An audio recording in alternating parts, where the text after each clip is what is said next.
Vamos orar. Senhor Deus, meu Pai, muito obrigado por essa manhã maravilhosa. Esteja cuidando e guardando da vida da Leila nessa aula, trazendo uma boa explanação para nós, que o que ela falar venha do Senhor. Seja abençoando a cada um, em seu nome que nós oramos, Jesus. Amém. Então vamos lá, vamos dar início à nossa aula. Leila, o espaço está aberto para você. Fique à vontade. Bom dia a todos. Estou como convidada e me sinto muito honrada pelo convite. Até quando o Márcio falou comigo, eu falei, nossa, mas para mim os 4 são maravilhosos, não me comparo a eles de jeito nenhum, meu Deus, o que eu vou fazer lá? Ele falou, não, vai e tal.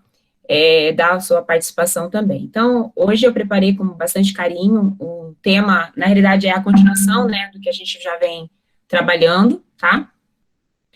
Vocês conseguem ver a apresentação aí, né? E se vocês puderem, por favor, pegar a Bíblia, quem não tiver aí a Bíblia perto, corre, pega, porque a gente utiliza bastante, né? Em todas as lições da EBD, a gente tem utilizado muito a Bíblia, ou o celular também, né? A Bíblia no celular. O Gilberto falou que não tá vendo a minha imagem. Será que... Olha lá, tá vendo? Vocês conseguem ver? Alguém não está vendo? Eu acho que algumas pessoas só estão vendo o PowerPoint, na verdade. Que é o que está sendo colocado aí. Não sei se é o que o Gilberto está vendo, mas Gilberto, é que aí algumas pessoas vão ver só o PowerPoint. A apresentação você consegue ver, Gilberto? Porque é a mais importante, porque tem os versículos. Tem uma amiga minha que eu convidei, que acabou de entrar, a Stephanie, trabalha comigo, e é uma honra você estar aí, tá, Esther? E seja muito bem-vinda. O Gilberto falou que estava vendo a apresentação, tá? Qualquer coisa. Eu estou no celular ali, dando uma olhadinha também. Bom, então, o tema de hoje, só para a gente retornar ao que a gente já tem visto, né, nas últimas aulas, a gente está estudando a doutrina de Jesus Cristo, isto é, a vida, a obra de Jesus, né? Nós aprendemos que Jesus já existia antes de estar no ventre de Maria, não como homem, mas como verbo. A gente leu algumas vezes João 1, né, no princípio era o verbo, ele era Deus, sempre existiu, né, e mesmo antes da criação do homem. Daí ele se tornou homem, habitou entre nós, tornou-se semelhante aos homens, ele teve uma vida irrepreensível, perfeita. E aí a gente teve uma discussão muito legal, acho que foi na aula do Simon, se não me engano, não lembro bem certinho, que se Jesus era 100% homem e 100% Deus, ele podia pecar, ele não podia pecar. Então foi uma discussão que eu gostei bastante. Eu acho que as perguntas, as dúvidas que algumas pessoas têm, às vezes você não para pensar com carinho naquela dúvida, e aí quando você pensa, você fala, opa, peraí, eu nunca pensei assim, e aí você começa a solidificar um conhecimento que talvez você achou que você tivesse e você não tinha ele por completo. Então, eu gosto muito das perguntas, vou fazer algumas aqui para a gente pensar. E aí, então, claro, a gente falou muito mais que isso, é só uma introdução para a gente entrar. E, claro, a gente começa, como eu falei para vocês, né, com uma pergunta, tá? Aqui eu coloquei para vocês o que a gente já viu nas aulas passadas, aí um pouquinho, né, bem uma pinceladinha do que a gente viu. E hoje, aquele último tema que está ali, morreu por nossos pecados, em negrito, é o tópico que a gente começa hoje, talvez conclua, acho que conclua semana que vem, o finalzinho dele, morreu por nossos pecados. Então, esse é o tema da nossa aula de hoje. E aí, começando com uma pergunta, porque eu adoro perguntas, né? Por que Deus exigiu a morte do seu único filho? Uma pergunta para a gente pensar. Por quê? Sabe que quando eu estava preparando essa lição, eu perguntei aqui em casa, né? E aí eu perguntei para os 3. Falei, escuta, por que Deus exigiu a morte do seu único filho?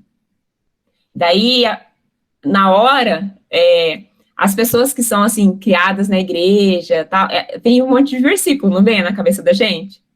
Acho que vem um monte de versículo, assim, principalmente um, né? Que vem, tem vários, mas tem um que é praticamente a resposta, né? Praticamente não, é a resposta dessa pergunta. E eu gostei muito da resposta da Louise, porque não vou contar qual foi, mas foi uma resposta, assim, não programada, porque foi uma resposta com as palavras dela, por isso que Deus fala, né, que a gente tem que ser como criança. E foi uma resposta corretíssima, mas profunda, muito profunda, né? E aí eu pergunto para vocês já se perguntaram por que Deus exigiu a morte do seu único filho? Tem um versículo que eu falei para vocês que vocês pensam sempre nele, qual que é? Todo mundo sabe, decora ele, inclusive, né?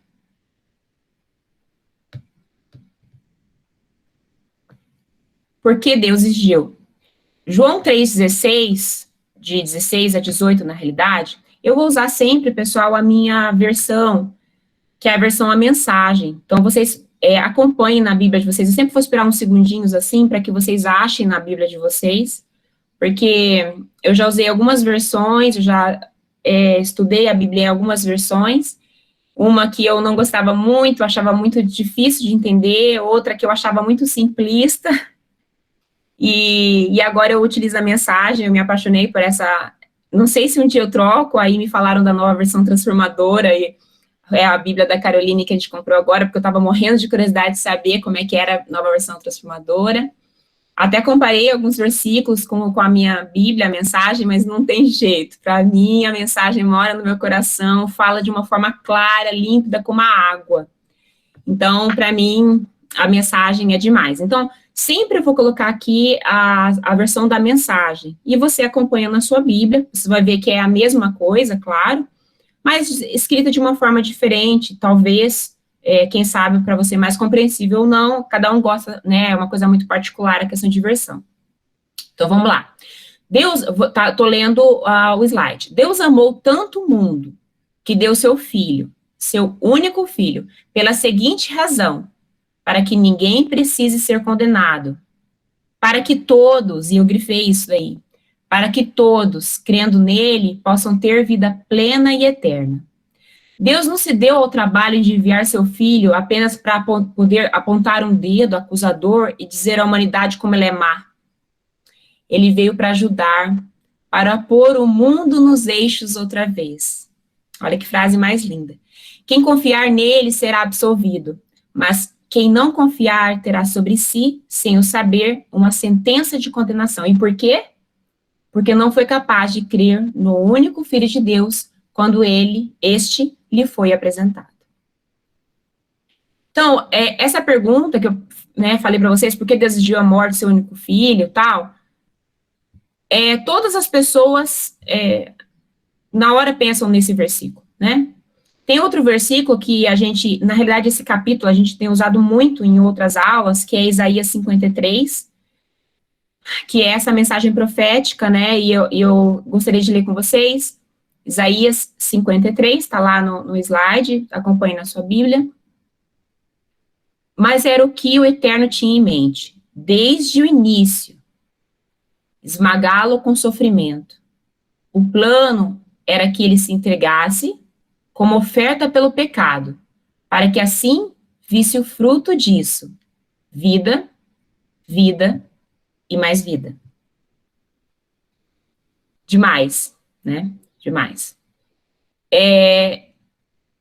Quando o Espírito Santo nos convence do pecado, da justiça, do juízo, e nós começamos a entender como estamos mal diante de Deus, como é grande a glória, como é grande a nossa dívida que nós temos com Ele. Nós conhecemos a nossa culpa e perdemos a paz. Só então começamos a compreender por que Jesus morreu na cruz por nós. Nós merecemos, na realidade, ser castigados, é isso que a gente merece pelos nossos pecados. Mas Jesus aceitou ser castigado em nosso lugar. E isso é muito bonito, muito profundo, E lá em 2 Coríntios, se você puder ler, abrir sua Bíblia, desculpa, em 2 Coríntios 5, se quiser deixar o Isaías 53 meio aberto aí, a gente vai utilizar de novo. Em 2 Coríntios 5, 14, 15, ele fala assim: nossa decisão firme é trabalhar com base nessa premissa. Um homem morreu por todos. Essa realidade põe todos no mesmo barco. Essa expressão, essa realidade põe todos no mesmo barco, é utilizada, não sei se mais vezes na Bíblia, na minha Bíblia, mas em dois lugares eu encontrei, e os dois lugares, inclusive, a gente vai comentar hoje aqui. Esse é um lugar, 2 Coríntios 5,14, ele fala, essa realidade põe todos nós no mesmo barco. Ele incluiu todos em sua morte, para que cada um fosse também incluído em sua vida. Uma vida ressurreta, incomparavelmente melhor que qualquer outra já vivida. E aí, um pouquinho mais para frente, em 2 Coríntios 5, 21, versículo um pouquinho para frente, ele fala assim, como pode? Vocês perguntam. Em Cristo, eu respondo, quem está falando é Paulo. Deus o considerou culpado, ele que nunca fez nada errado, para que pudéssemos ser considerados sem pecado perante Deus. Em Isaías 53, a gente também leu isso, acho que até semana passada, mas tem tudo a ver com a aula de hoje, não tem como não citar Isaías 53, o versículo 5 e o 6. Eu não coloco a separação de versículos, tá, pessoal? Porque minha Bíblia não tem a separação de versículos certinho, tá? Então, esse trecho se refere ao versículo 5 e 6 do capítulo 53. Ele fala assim, mas foram nossos pecados que caíram sobre ele, que o feriram, dilaceraram e esmagaram os nossos pecados. Ele recebeu o castigo, e isso nos restaurou. Por meio das feridas dele, somos curados. Somos como ovelhas que se desviaram e se perderam. Cada um de nós fez o que quis. Cada um escolheu um caminho próprio. E sobre ele o Eterno descarregou todos os nossos pecados. Tudo que fizemos de errado.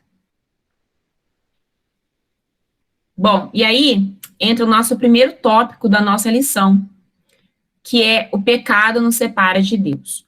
Nós aprendemos, quem é crescido aí na igreja, já viu essa imagem que eu estou projetando, que é nós num morrinho, Deus no outro morrinho, e a ponte sendo Jesus Cristo, nos deixando próximo a Deus por meio de Jesus Cristo, né? E é uma figura que diz muito, né, sobre a aula de hoje.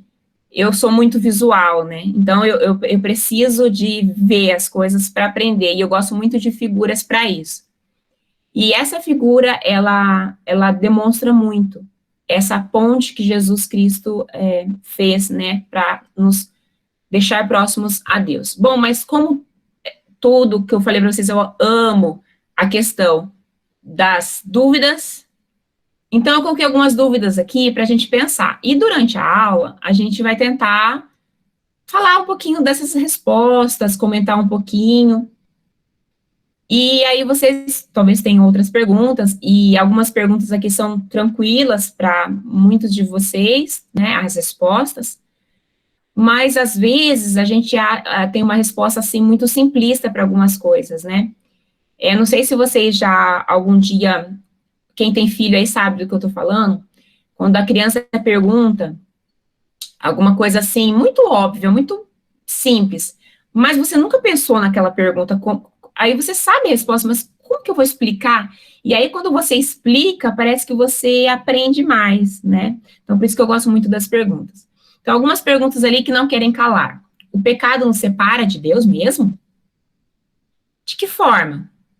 E se ele separa, nos separa definitivamente? E se eu fizer boas obras, seguir os mandamentos, andar certinho, ser dizimista, ir na igreja, fazer tudo corretinho, será que a gente pode perder a salvação? Mas e a graça? Onde que entra nisso tudo aí? Então, assim, são algumas perguntas que a gente vai tentar, humildemente, conversar a respeito. E quando vocês quiserem, sempre, tá, pessoal? Fiquem à vontade para comentar, colocar no chat. Eu estou tentando acompanhar também o chat aqui, algumas perguntas, às vezes algum comentário que você queira fazer, às vezes não quer abrir o microfone, né, mas quer colocar ali no chat, pode colocar, que toda contribuição é bem-vinda, tá bom? Então, começando do início, o pecado original. O pecado original é a designação na teologia com referência ao estado, a condição e qualidade do pecado em que todos nós, que os homens nascem, né? Essa doutrina bíblica do pecado original começou a ser sistematizada por Agostinho, no século IV, e o pecado original foi quando Adão e Eva comeram, então, o fruto da árvore do conhecimento, do bem e do mal, desobedecendo a ordem de Deus, né, que tinha falado para não comer daquela árvore. Então, Adão e Eva, né, estavam no Éden e podiam comer todas as frutas, tal, mas daquela árvore, a fruta causaria morte, né. E aí a serpente, muito astuta, disse que Deus estava mentindo, né, para eles, e para que eles não se tornassem poderosos, né, como Deus. Então, é por isso que não era para eles comerem. Em vez de confiar em Deus, Adão e Eva acreditaram na serpente e comeram da fruta. Daí eles descobriram que eles tinham mentido, que quem tinha mentido era a serpente, e não Deus, e eles perderam a inocência, né, eles ficaram com vergonha, eles viram que eles estavam nus, e eles acabaram sendo expulsos do Jardim do Éden, da presença de Deus. Eles conversavam antes, todo dia com Deus, tal, entravam em contato direto, mas eles foram expulsos do paraíso. Quando Adão e Eva desobedeceram a Deus, o pecado, então, entrou na natureza deles. E quais foram as consequências disso, né? Então, eu coloquei algumas ali. Morte. A Bíblia diz que, em Romanos 6, 23, é aquele versículo que a gente conhece bem, o salário do pecado é a morte. Ele fala, a Bíblia diz, né, que ao cometerem esse primeiro pecado, eles morreram primeiro espiritualmente, mais tarde fisicamente, né? E morreram mesmo, né? O salário do pecado é a morte, e na minha versão ele fala assim: trabalhem para o pecado por toda a vida, e seu pagamento será a morte. Também aconteceu uma separação de Deus, e esse é um significado de morte espiritual, né? Como eu falei, eles conversavam com Deus todos os dias, tal, presencialmente, mas depois do pecado eles perderam esse direito. Tem um áudio aberto aí. Fechou. Porque eles estavam contaminados, então, com esse pecado. Houve também contaminação da terra, né? A terra ficou amaldiçoada, houve sofrimento, né? A partir dali, dor, dificuldade, né? Então, aconteceu várias coisas. E a mulher sentindo dor de parto, e o homem tendo que trabalhar para conseguir o sustento do seu lar. E essa natureza pecaminosa, que a partir de então, eles começaram, Adão e Eva passaram a ter a tendência de pecar. E isso significa que o pecado se tornou uma coisa natural para fazer, e muito difícil de resistir, né? Mas ainda tinha consciência que o pecado era errado, né? A gente tem essa consciência, e eles podiam escolher. E o pecado, então, entrou na natureza de Adão e Eva e foi passado para todos os seus descendentes, né? Daí Caim já começa, né? Infelizmente, com essa natureza pecaminosa, e não só ele, mas quando você lê a Bíblia, você verifica o quão difícil é o homem não pecar. Porque mesmo o homem que na Bíblia é segundo o coração de Deus, ele pecou. Então, não existiu ninguém perfeito, né? Só Jesus. Não existiu ninguém perfeito. Bom, aí em Romanos 5,12, se você puder olhar na sua Bíblia, em Romanos 5,12, ele fala assim: vocês conhecem a história de Adão e de como ele nos lançou no dilema em que estamos, o primeiro pecado. depois a morte. E ninguém ficou isento do pecado ou da morte. Aí no 15b, só um pouquinho mais adiante, é que não dá tempo de ler tudo, né? No 15b, ele fala assim: se um pecado de um homem deixa multidões de pessoas no profundo abismo da separação de Deus, imaginem a eficiência do dom de Deus derramado por meio de um homem, Jesus Cristo. Não há comparação entre o pecado, que traz morte, e esse generoso dom gerador de vida. E lá, no mesmo capítulo 5, no versículo 18, fala assim, que eu amo esse versículo. Aqui está um resumo de tudo. Assim como uma única pessoa errou e nos deixou todo esse problemão com o pecado e a morte, também uma única pessoa fez o que era certo e nos livrou de tudo isso. Então, as pessoas eram incrivelmente fracas, né? Então, a gente continuou pecando e a gente peca em pensamentos, palavras, em ações, né? Em Romanos 8, 35 e 39, acharam lá? Romanos 8, 35 a 39.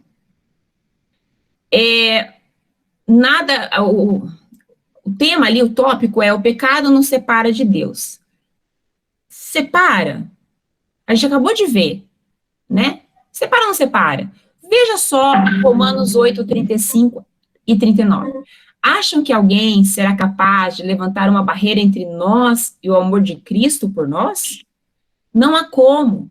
Nem problemas, nem tempos difíceis, nem ódio, nem fome, nem desamparo, nem ameaças de poderosos, nem punhalada nas costas, nem mesmo os piores pecados listados nas Escrituras, nada disso nos intimida, porque Jesus nos ama.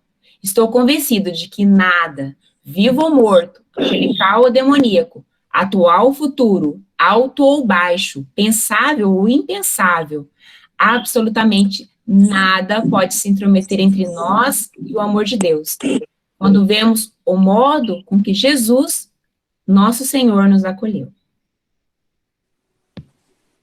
Bom, ele nos afasta? Sim, o pecado nos afasta de Deus, mas o amor de Jesus nos aproxima novamente.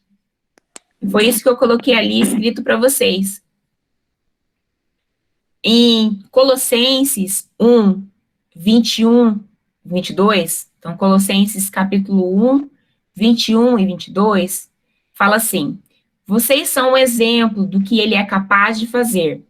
Houve um tempo em que vocês estavam de costas para Deus, numa atitude de rebeldia, sem perder a oportunidade de causar aborrecimento a ele.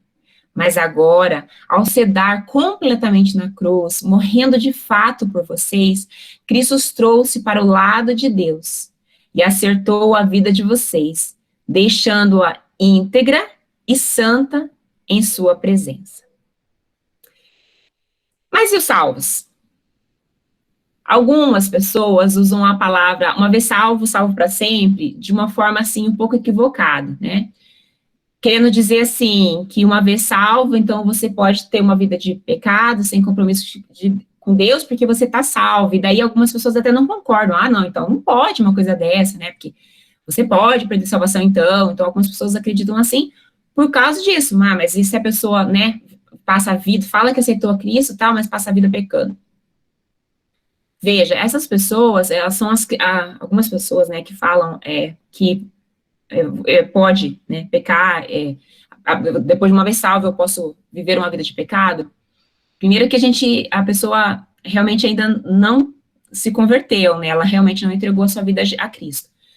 E a Bíblia diz isso, né, vamos ler lá, daí já, se vocês quiserem, achando lá em 1 João 3, 9 e 10, a Bíblia fala sobre isso, né, então, os que acreditam nisso, né, que você pode ser salvo e daí continuar uma vida de pecado, porque você está garantido, né, para o céu, as pessoas pensam que é um bilhete, né, que a salvação é um bilhete para você entrar no céu.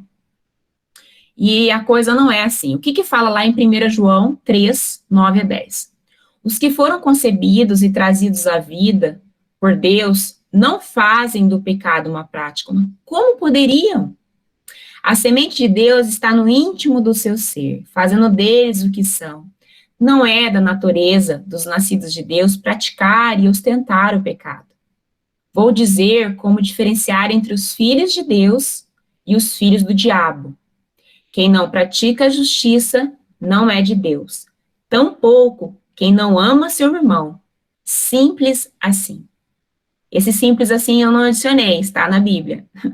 Simples assim. Estou gostando dessa versão, gente. Bom, e aí, então, a gente vai para o nosso segundo tópico. Perdão por meio de sacrifício. Como é que era o esquema, né? Coloquei uma figurinha ali, acho que vocês, não sei, acho que não está tão pequeno, dá para vocês enxergarem, né? Como é que era o tabernáculo e também o templo, depois, né? Tinha um véu, vocês conseguem ver o meu mouse? Conseguem, né? Um véu grande, grosso, que ficava na frente do Santo dos Santos. Ele simbolizava o pecado na carne que separava as pessoas de Deus. Qualquer um que passasse pelo véu morreria instantaneamente, pois nenhum pecado poderia permanecer na presença de Deus. O Santo dos Santos, né, que é esse parte em vermelho, era o lugar mais sagrado do tabernáculo e também do templo, pois nele ficava a Arca da Aliança, que simbolizava a presença do Deus vivo no meio do povo. Somente o sumo sacerdote, que era o chefe de todos os sacerdotes, podia entrar nesse lugar e apenas uma vez por ano fazer expiação pelos pecados do povo, né? Lá em Levítico, se quiser abrir lá Levítico, a gente vai ler o 16:34 e o 17:11. Lá em Levítico 16:34, fala assim: esta é uma ordenança perpétua para vocês. Uma vez por ano, se fará expiação por todos os pecados do povo de Israel.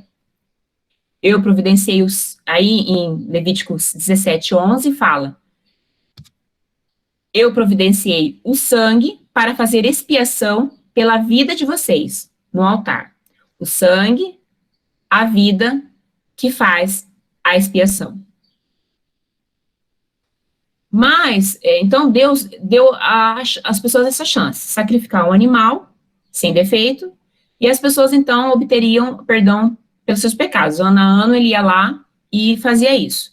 Por meio do derramamento de sangue, de um sacrifício, a dívida do pecado, então, poderia ser paga. Só que o sangue dos animais não resolvia o problema, em definitivo, porque as pessoas continuavam a pecar. E aí, todo ano, né, a gente vê isso. Em todo o Velho Testamento, a gente vê que o homem continuou pecando. Né, chega a dar raiva, né? A gente começa a ler e começa falando, não acredito. Aí o povo pecou novamente. Aí entrava um lá, rei, que direcionava coisa bacana, e o povo pecava novamente, ou o rei pecava, né, o filho dele, o neto dele. Aí a gente começa a ficar com raiva, né? Fala assim, gente, que povinho, né? Na realidade, é o mesmo, nós também somos esse mesmo povinho, né? A gente também continua nesse ciclo, né? Só que agora é bem diferente, né? Então, é isso que a gente vai ver. Então, eles tinham que fazer, ano após ano, esse sacrifício, tá? E aí, aconteceu a solução para todos os nossos problemas. Deus enviou o seu filho para realizar esse grande trabalho na história, né? Tem vários textos que a gente poderia ler confirmando isso. Eu gosto muito desse versículo em Efésios, quem já quiser separar. Lembra que eu falei para vocês que lá em 2 Coríntios 5:14, falava que todos estamos no mesmo barco, né? Eu gostei dessa expressão. E em Efésios 2:1-6 também ele usa essa expressão, estamos todos no mesmo barco. Vamos ler lá, Efésios 2:1-6. Não faz muito tempo, vocês estavam atolados naquela velha vida podre de pecado. Haviam permitido que o mundo que não sabe nada a respeito da vida dissesse a vocês como viver. Enchiam os pulmões com a fumaça da incredulidade e exalavam a desobediência. Todos nós já nos comportamos assim, fazendo o que queríamos, a nossa própria vontade. Estávamos todos no mesmo barco. Graças a Deus, ele não perdeu a paciência nem nos exterminou. Em vez disso, com a sua imensa misericórdia e seu amor extravagante, ele nos abraçou. tirou-nos da nossa vida presa pelo pecado e nos fez vivos em Cristo. Fez tudo isso por conta própria, sem qualquer ajuda da nossa parte. Ele nos tomou para si e nos concedeu um lugar nos altos céus, na companhia de Jesus, o Messias. Não é demais? E se não é demais, também está na minha Bíblia, tá, gente? Não tá, não acrescentei, esse não é demais. E, realmente, eu repito, não é demais? Bom, e aí nós temos, então, tínhamos a velha aliança e agora temos a nova aliança, né? Já abram lá em Hebreus 8:6, eu vou pegar aqui na minha Bíblia também, eu não coloquei ele inteiro ali, porque era muita coisa para colocar, mas tá lá, Hebreus 8:6. Então, a gente vai começar no versículo 6. Se você tivesse que explicar para alguém, a diferença da velha aliança e nova aliança, alguém perguntasse assim, um filho seu, mas o que é velha aliança e nova aliança? Me explica, pai. Me explica. O que é? Você saberia explicar? Então, essa é a ideia agora, tá? Vamos ler lá, não vou ler na minha Bíblia direto, 8:6. Mas a obra sacerdotal de Jesus ultrapassa em muito a dos outros sacerdotes, pois ele faz parte de uma aliança muito superior. Se a primeira aliança tivesse funcionado, a segunda não seria necessária. Mas sabemos que a antiga aliança deixou a desejar. Pois Deus disse, levantem a cabeça, está chegando o dia em que vou estabelecer uma nova aliança com Israel e Judá. Vou deixar de lado a antiga aliança que estabeleci com os antepassados deles, quando os conduzi pela mão na saída do Egito. Eles não cumpriram a parte deles no acordo, por isso os deixei de lado. Mas a nova aliança que estou fazendo com Israel não será escrita no papel, não será esculpida em pedra. Dessa vez, vou escrever a aliança neles mesmos, vou gravá-las no coração deles. Vou ser o Deus deles e eles serão o meu povo. Não precisarão ir à escola para aprender de mim, nem comprar um livro do tipo Conheça Deus em 5 lições.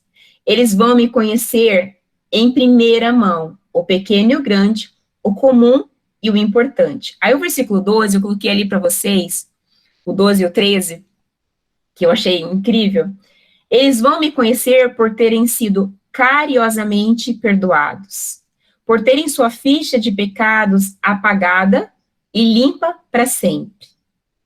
Quando a nova aliança entre Deus e seu povo passou a vigorar, a antiga foi para a gaveta, e lá ficará acumulando poeira.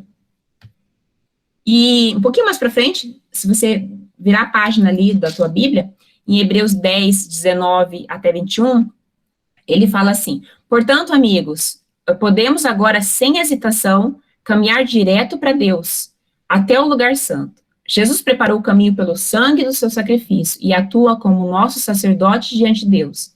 A cortina, né, o véu, que dá acesso à presença de Deus, é o seu corpo. Então, tem algumas semelhanças, diferenças entre, cruéis, né, diferenças gritantes, entre a velha aliança e a nova aliança. Então, a gravação da velha aliança foi feita em tábuas de pedra, não é verdade? A nova aliança no coração, como a gente acabou de ler. Partes integrantes da velha aliança era Deus e Israel. A nova aliança, Deus e a igreja. Quem que era o mediador? Na velha aliança, era Moisés. Na nova aliança, era Jesus. A marca, o sinal da velha aliança era a circuncisão. E, da nova aliança, o Espírito Santo. Os defensores da velha aliança, os escribas, fariseus, saduceus. E na nova aliança, Jesus e os apóstolos. Na velha aliança era coletivo, lembra? Uma vez por ano, o sumo sacerdote ia lá e matava os animais, tal, para poder perdoar, né, os pecados, para que Deus perdoasse os pecados do povo de forma coletiva, e na nova aliança é individual.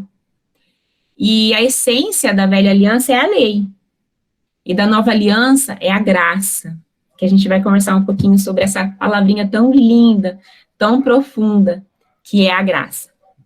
Tá? Então, a salvação, ela é obra exclusiva de Deus. Ele planejou, executou e a consumará. Em Efésios 2, 7, 9, podem abrir lá a Bíblia de vocês, Paulo fala sobre 3 verdades importantes sobre a salvação, tá? 3 palavrinhas ali, graça, fé e obras, né? Efésios 2, 7 a 9. A salvação foi ideia e obra dele. Nossa parte em tudo isso é apenas confiar nele, o bastante para permitir que ele haja em nossa vida. É um imenso presente de Deus. Não somos protagonistas nessa história. Se fosse o caso, andaríamos por aí nos vangloriando do que fizemos. Não. Nada fizemos, nem nos salvamos. Deus faz tudo e nos salva. Então, a Bíblia de vocês deve falar, pela graça sois salvos, né? Talvez algumas versões aí que algumas pessoas têm, né? E é exatamente isso, pela graça, é um presente, é um favor imerecido. A fé é o instrumento da apropriação da salvação, né? Mediante a fé, isso não vem de vós, é dom de Deus, né? Não de obras para que ninguém se glorie, que acho que é a versão que algumas pessoas têm aí, exatamente o que a gente leu, né? As obras, que é o resultado da salvação, não é por meio de, e sim o resultado da salvação. Pois somos feituras de Deus, criados em Cristo Jesus, para as boas obras, está lá em Efésios 2:10, a continuação do que a gente acabou de ler, as quais Deus preparou de antemão para que andássemos nela, né? E na minha versão fala, ele criou cada um de nós por meio de Cristo Jesus, e a ele nos unimos nessa obra grandiosa, a boa obra que ele deseja que executemos, e que faremos bem em realizar. Bom, então, falando de graça, né, graça, uma palavrinha assim, linda, em Romanos 5, abram lá, por gentileza, Romanos 5, 20 a 21, se você, eu coloquei um código ali, depois se você colocar a câmera do teu celular nesse código, você vai encontrar um texto bem interessante que eu achei, que é do site Enfoque Bíblico, sobre graça. Eu achei, acho que o tema acho que é a maravilhosa graça de Deus. E se você colocar, então, a câmera do seu celular ali, apontar, e você consegue ir nesse site depois, poder ler com calma isso daqui. Aí eu vou fazer a referência de alguns trechos desse texto, tá? Mas lá, em Romanos 5, 20 a 21, ele fala assim, tudo que a lei contra o pecado conseguiu fazer foi produzir mais gente que desrespeitasse a lei. Mas o pecado não teve, nem tem chance de competir contra o perdão poderoso que chamamos graça. Na disputa entre o pecado e a graça vence com facilidade. Na sua versão talvez esteja onde abundou o pecado, superabundou a graça, né? Exatamente isso. Tudo que o pecado pode fazer é nos ameaçar com a morte. Já a graça, uma vez que Deus está consertando as coisas por meio do Messias, nos convida à vida, uma vida que continua para sempre, que jamais terá fim. Nós falamos de graça, né, cantamos sobre graça, e aí, será que a gente entende realmente a profundidade do que é? Será que a gente acredita nela? Será que a gente entende o profundo significado que ela tem? E aí, esse texto que está aí no QR Code que eu mostrei para vocês, muito interessante, ele fala assim, ó, isso é graça, um favor imerecido da parte de Deus, que permite ao homem existir, e por outro lado, abre-nos o caminho para nos relacionarmos com ele. A graça é um presente que justifica o injustificável, que salva o odioso, que perdoa o imperdoável, que dá vida ao moribundo. Jesus é a graça de Deus. A graça de Deus só pode ser encontrada no cristianismo genuíno. Em nenhum outro lugar há a ideia de ser beneficiado por Deus sem fazer absolutamente nada. Se alguém pode buscar os dogmas de qualquer outra religião, encontrará sempre uma relação de mérito para conseguir bênçãos. No cristianismo, porém, a salvação é dada gratuitamente, isto é, não pelas obras, para que ninguém se glorie. O evangelho da graça justifica que errou e condena o homem sem fé, mesmo que ele tenha boas obras. Então, gente, não tem mais julgamento, fulano de tal não merece, eu mereço mais, porque eu faço isso, porque eu sou assim, porque eu não vou naquele lugar, porque eu vou naquele lugar, porque eu como isso, não como isso, eu bebo isso, não bebo isso. Não existe um merecimento. Ninguém merece. É um presente imerecido. E aí, a gente pensa, é possível perder essa salvação? Uma vez que você, né, entregou o seu coração a Jesus, é possível você perder isso? Né? Porque daí você, pecou, aí você se desviou do caminho, aí você, sei lá, fez coisas muito erradas e tal, e aí a gente já leu sobre isso, né? A gente já leu lá, falando que o verdadeiro cristão, ele não vive em pecado, né? Ele não ostenta o pecado. Lá em 1 João 5,13, tem vários, a gente poderia responder essa pergunta, né, se é possível perder a nossa salvação de várias formas e com vários versículos. Eu, particularmente, gosto muito desse, porque, sem sombra de dúvida, não resta dúvida, que é o que fala o texto. Ele fala assim, meu propósito em escrever é simplesmente esse, que vocês que creem no Filho de Deus saibam que, sem sombra de dúvida, têm a vida eterna, a realidade, não a ilusão. Porque senão não teria sentido, né? A morte de Jesus lá na cruz. Não seria por nada. Então, se pelo meu merecimento eu posso ir para o céu ou não ir para o céu pelos meus atos, então a morte de Jesus na cruz não valeu para nada. E a gente sabe que Jesus veio para perdoar os nossos pecados, e veja, não só os pecados que a gente já fez, que os nossos pais fizeram, mas que os meus netos farão, ou que eu farei. Ele veio para perdoar todos, colocando todos no mesmo barco. Então, é por mérito? Lá em Lucas 18, 27, abram lá a Bíblia de vocês, em Lucas 18, 27, um importante homem bíblico, né, só para a gente situar ali o que estava acontecendo, ele pergunta certa vez a Jesus, bom mestre, o que devo fazer para alcançar a vida eterna? Jesus, então, passa a real para ele, né, e fala, você tem que fazer isso, assim, assado, tal, beleza? E aí, ele falou, eu faço tudo isso, né, eu sou uma pessoa bacana, tal, eu já tô sabendo isso aí, né, desde pequeno eu sou o cara. E aí Jesus fala assim, então você venda tudo que você tem, dá aos pobres.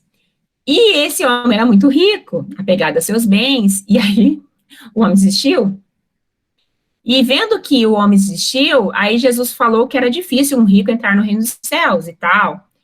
E aí os discípulos disseram, mas então, quem tem chance, Senhor? E aí Jesus responde essa frase que está aí em Lucas 18, 27. Ninguém tem chance. Se pensam que conseguirão por esforço próprio. A única maneira é deixar Deus agir. Só Ele tem o poder de fazer. Então você entrega a sua vida a Ele. Deixa Ele agir na sua vida. E Ele vai entrar na sua vida. E Ele vai fazer maravilhas na sua vida. E Ele vai tirar vai perdoar, né? Porque Ele perdoou, lá na cruz, os nossos pecados. Para finalizar, estou finalizando, eu queria até ser um pouquinho mais rapidinha, mas eu coloquei aí para vocês, depois, tá? Se vocês puderem abrir, aquela música que a gente conhece, e é uma música atemporal, que é Maravilhosa Graça, se você entrar ali, tem uma música, eu ia colocar aqui, mas ia ficar muito longo, muito linda, ela tá em inglês, mas vocês conhecem a letra dessa música, e é muito, muito linda, o que ela, tem várias versões, né, para essa música, mas todas elas que eu vi até hoje são muito lindas, e falam dessa maravilhosa graça, esse maravilhoso presente que Deus. Outra música que eu gosto muito, não tem como falar, essa aqui tem uma música, a pessoa cantando, e aí tem um coral no fundo, claro, né, gente, tem que ter coral. Mas tem outra música que, quando a gente canta lá na igreja, e me fala profundamente, e acho que agora, mais ainda, depois de todo esse estudo, é que eu nunca saberei o preço dos meus pecados lá na cruz. E a gente repete, né, algumas vezes a frase, eu nunca saberei o preço dos meus pecados lá na cruz. Bom, aí, finalizei, gente, desculpa, falei um pouquinho demais do que eu queria ter falado, tá? As cenas dos próximos capítulos aí, vou dando um spoilerzinho, eu vou deixar uma perguntinha para o nosso próximo professor, Simon, que ele vai ter que responder, tá? Se Jesus morreu pelos nossos pecados, por que ainda a gente continua pecando? Por que que a gente continua pecando? Por que que todo dia a gente, quando vê, você pensou, você julgou? Por que que a gente continua pecando? Então, aí tem, para quem está nos ouvindo, uma dica ali, ó. Tem a ver com o processo da salvação. A justificação, a santificação e a glorificação. Beleza? É isso aí, gente. Quem quiser comentar, dúvidas, considerações, por favor, muito bem-vindo. Beleza? Obrigada. Muito obrigado, Leila. Excelente aula. Deixou uma pergunta aí para eu responder, hein? Eu até brinquei no começo aqui. Tem uma semana para estudar, hein? Excelente aula mesmo. Como de costume, né? Nós abrimos aqui um espaço para perguntas, né? Alguém quiser tirar uma dúvida com os professores. A pergunta mais fácil você pode fazer para a gente. A mais difícil vocês podem fazer para a Leila, tá? Estou brincando. Né? Então, nós estamos aqui para responder algumas coisas. Vamos direcionar perguntas aqui para a nossa aula da Leila. Mas antes de passar por esse momento, eu queria passar para os nossos professores aqui, queria abrir o espaço para o Gustavo contribuir conosco nessa manhã aqui. Bom dia aos irmãos, muito boa aula, Leila. O que eu acho interessante é uma boa definição de graça também tirou de nós o que merecíamos e nos deu o que não merecíamos. Então, a Leila falou de merecimento. Merecimento de todos nós era a perdição. Contudo, o Senhor nos deu a salvação, que era o que não merecíamos. Então, a graça é a única coisa, é a única ação que nos distingue de todas as outras religiões existentes. Porque não é pelo esforço, igual a Leila falou, não é por merecimento, né? Mas é por amor, é graça. E a graça, ela passa a ser um símbolo do salvo na medida que a graça passa a ser uma ação nossa cotidiana. Então, algumas perguntas que a Leila colocou ali, pergunta importante, viu, gente? As perguntas, às vezes, são mais importantes que as respostas, porque algumas delas não têm. Ou algumas delas têm duas respostas, porque não tem uma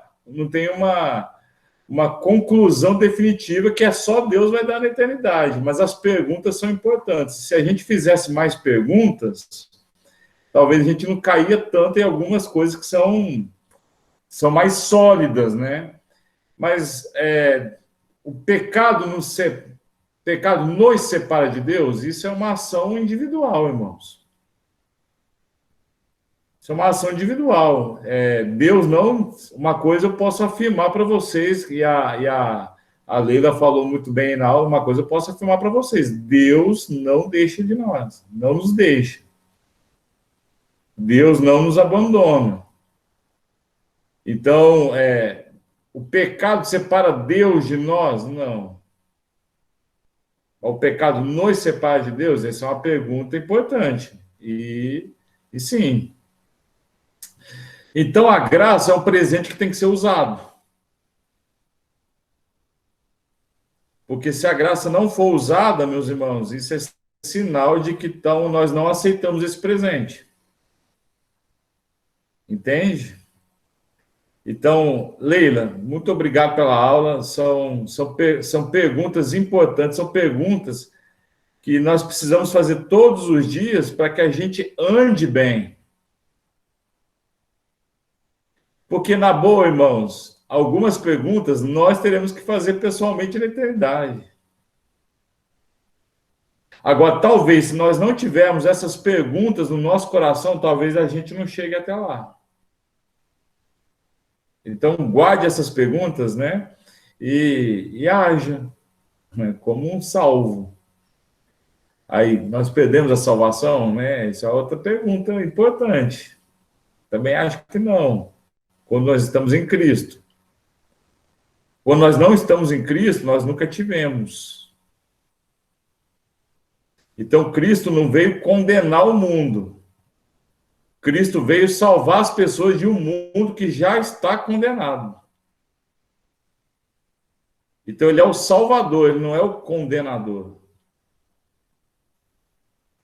o mundo já está mergulhado na condenação. Já foi dada a sentença. Ele é o Salvador. Ele veio tirar pela graça aqueles que já estavam condenados e ele agora o quê? Absolve pelo seu amor e pelo seu sangue. Muito obrigado pela aula, Leila. Deus te abençoe. Muito bom, Gustavo. Muito obrigado pela contribuição também. Né? Salvação é um assunto bem vasto, né? E traz algumas dúvidas também para nós. E a aula da Leila ela foi muito bem explicada e detalhada, né? Então, com certeza, como o Gustavo disse, ainda tem perguntas que talvez ficam numa área cinzenta, né, da nossa cabeça, do nosso intelecto, né? É como fosse a questão da certeza da salvação. Entre outras coisas que envolve a certeza da salvação, né? Uma certeza é que ela está à disposição do pecador. Né? Então, essa é uma certeza que é mais fácil da gente acreditar. Né? Então, a gente fala assim, eu tenho certeza que estou salvo. Mas, entre outras coisas, uma certeza é que ela está à disposição do pecador. Então, essa também é uma certeza, né? Então, se você é pecador, como eu, né? Então, ela está à disposição. Né? Então, é um assunto muito interessante. Na próxima aula, nós vamos continuar com esse tema aí e dando continuidade a tudo isso. Mas, vamos lá. Vamos abrir um link direto com o nosso professor Márcio, né? Como é que está a temperatura e o clima aí no centro de Campo Mourão? Bom, aqui em Campo Mourão, o centro de Campo Mourão está sol, tá em torno aí de 31 graus, e foi uma excelente aula aí da professora Leila, e durante a aula eu lembrei muito acho que do meu versículo bíblico favorito, tá? E ele é favorito porque tem muitos motivos. Se eu fosse contar a história aqui, demoraria mais uns 50 minutos, mas toda a aula de hoje me lembrou o diálogo de Jesus com os discípulos, quando Jesus fala que voltaria para o Pai, preparar morada, né, e voltaria outra vez. E nesse diálogo lá em João 14:6, Jesus fala o seguinte: eu sou o caminho, a verdade e a vida. Ninguém vem ao Pai senão por mim, né? Então, esse versículo ele conta muito da minha história e é algo que é fantástico, né? Porque o conhecimento intelectual sobre o pecado, sobre Jesus, né? Em qualquer cidade do Brasil que você for, no centro da cidade tem uma igreja matriz com uma cruz enorme lá no topo da igreja. Né? Então, o conhecimento intelectual sobre o pecado, sobre Jesus, sobre essas coisas, a gente, muitas pessoas têm, né? Na realidade, a maioria das pessoas, pelo menos que vivem no Brasil, tem, né? Mas por isso que a palavra fala que não é por nosso esforço, né? Se a gente não for convencido pelo Espírito Santo de Deus a respeito desse pecado que nos separa de Deus, e que Jesus ele é o único caminho para a salvação, né, a gente continua, como o Gustavo falou, a gente continua condenado, né? Essa é a realidade. O mundo já está condenado, né? E Jesus é o caminho para nos tirar da condenação e nos levar à salvação. Foi fantástica a aula de hoje, Leila, muito obrigado aí, e é isso, irmãos. Muito bem, Márcio, obrigado pela sua contribuição também conosco, né? A Débora quer falar. Vamos lá, Débora. Desculpa, não passei a palavra para você também, Débora. Eu não teria muito o que acrescentar. Amei a aula, parabéns, Leila. Muita leveza. Acho que todo mundo aprendeu bastante. Mas quando você disse sobre as perguntas que você fez para suas filhas, né? Eu me lembrei de um versículo que eu tive contato bem no início, a primeira vez que eu tive contato com o Evangelho. E ali eu percebi o quanto que a gente precisa de Jesus, né? E nesse tópico de graça, isso é muito importante a gente compreender. Quando o apóstolo Paulo fala lá em Romanos 8, nos versículos 1 a 3, aquele versículo conhecido que ele fala da lei do Espírito e da vida, e ele faz uma comparação, né, com a lei de Moisés, ele fala que a carne é fraca demais e só o saber o que é certo e errado por si só não é suficiente. E trazendo isso para a nossa vida, é importante a gente perceber isso, que todo mundo, nós estamos no mesmo barco e a gente precisa de mais de Jesus. Porque sozinhos a gente pode ler muita coisa sobre o domínio próprio, muita coisa para ter disciplina, e muitas vezes a gente ainda não consegue, né? E é justamente essa dificuldade que nós temos que revela o quão fracos nós somos, que o apóstolo Paulo fala muito disso, né? E tanto que a gente precisa de Jesus. A gente precisa dele. Sem ele, a gente não consegue. Só saber o que pode, o que não pode, o que é certo e errado, por si só não faz muito efeito em nossas vidas, né? A questão é espiritual. A gente precisa do sacrifício de Jesus em nossas vidas, né? Ter essa consciência de salvação e viver a vida toda assim. É só assim que a gente consegue mesmo ter uma vida plena, né, na graça de Deus. Muito obrigada. Foi maravilhoso. Desculpa, Débora, pulei você. E até nós estávamos acostumados aqui, né? Porque eu, o Gustavo e o Márcio ficou bastante tempo solitos aí nas aulas, e agora nós temos mais 2 pessoas contribuindo. Até eu acho que eu fiz confusão. Eu não sei, eu acho que eu também estou tomando a tua próxima aula, porque na verdade eu acho que era você, não era eu. Eu acho que você está querendo fugir de responder, né? Então, eu já fui injusto com ela, né? Eu vou ter que né, deixar uma chance maior, até pelo crime que eu cometi aqui de deixar ela de fora do comentário aqui. Nós temos mais uns 2 minutinhos, pessoal. Para você que tem perguntas ou quer tirar alguma dúvida, é o momento. Então, você abre o seu microfone, né? E se sinta à vontade, tá? Não é uma obrigação aqui, não. Eu acho que a nossa aula foi muito boa, mas às vezes você tem uma pergunta especial ou uma contribuição, é o momento de você fazer isso, tá bom? Alguém se manifesta? Alguém quer falar alguma coisa? Um de cada vez. Só falar ali que perguntaram da Luíse, ela falou, eu perguntei para o Senir, e o Senir falou o versículo, porque é o versículo que a gente, né, todo mundo pensa no versículo, porque a gente aprendeu assim. E a Luíse falou, é porque Deus precisava de alguém sem pecado, e ele nos amava muito, então ele deu o filho dele. Isso aí, muito, muito sincero. Mais alguém? Mais alguma contribuição? Hoje eu também estou fazendo o papel do Márcio e do Gustavo aqui, de intermediador, né? Alguém tem uma pergunta? Senão, nós vamos encerrar a nossa aula, né? E gostaria de ter você novamente no próximo domingo, né? Independente do professor que estiver aqui, todos estão bem preparados, né? Todos vão responder as perguntas que a Leila deixou, então vai ser uma bênção, né? E não tendo essas perguntas aí que você tem hoje, pode anotar, trazer na próxima aula, ou você pode trabalhar individualmente, pode procurar o Gustavo, o Márcio, a Leila, a Débora, eu, e a gente terá um prazer em responder a sua dúvida, né? E te ajudar também. Eu gostaria de pedir para o pastor Gustavo encerrar para a gente, né? Desculpa, mas eu acho que ninguém pediu nem pelo chat e nem ao vivo aqui, né? Eu acho que não estou cortando ninguém, não. Mas vamos lá. Você poderia terminar para a gente, Gustavo, orando e encerrando a nossa aula? Claro, podemos sim. Antes de tudo, irmãos, louvar a Deus pela nossa aula da EBD. Neste momento, nós temos 21 pessoas online, chegamos a ter 23. Glória a Deus, meus irmãos. Deus abençoe a vida de todos. Oremos. Obrigado, Pai, pelo teu amor, com as nossas vidas, teu amor, Senhor Deus, que é inexplicável. Obrigado pela tua graça, Senhor Deus, que nós falamos tanto dela hoje, Senhor Deus, e que nos deu, Senhor Deus, aquilo que não merecíamos e tirou de nós aquilo que merecíamos, ó Pai. Obrigado pela tua misericórdia que se renova a cada manhã, Senhor Deus.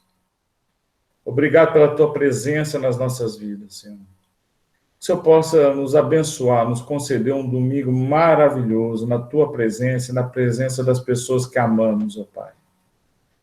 Possamos ter um dia agradável, possamos, Senhor Deus, refletir sobre tudo aquilo que escutamos, ó Pai, pensar, Deus, meditar, e que o Senhor possa nos abençoar, Senhor Deus, com um culto maravilhoso à noite, seja com os irmãos presencialmente, seja com os irmãos que estarão congregando conosco também de maneira online. Fale conosco essa noite, Senhor. Obrigado por tudo e por todas as coisas. Nós te amamos, Senhor, e te damos toda a honra e toda a glória, em nome de Jesus. Amém.